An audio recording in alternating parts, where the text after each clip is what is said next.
ఎవరు రాయగలరు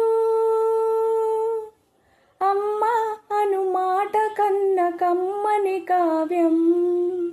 ఎవరు పాడగలరు అమ్మ అనురాగం కన్న తీయని రాగం? అమ్మేగా అమ్మేగా తొలి పలుకు నేర్చుకున్న భాషకి, అమ్మేగా ఆది స్వరం ప్రాణమనే పాటకి.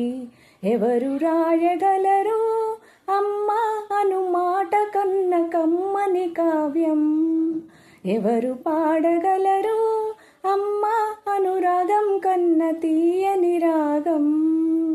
అవతారమూర్తి అయినా అనువంతే పుడతాడు, అమ్మ పేగు పంచుకుని అంతవాడు అవుతాడు.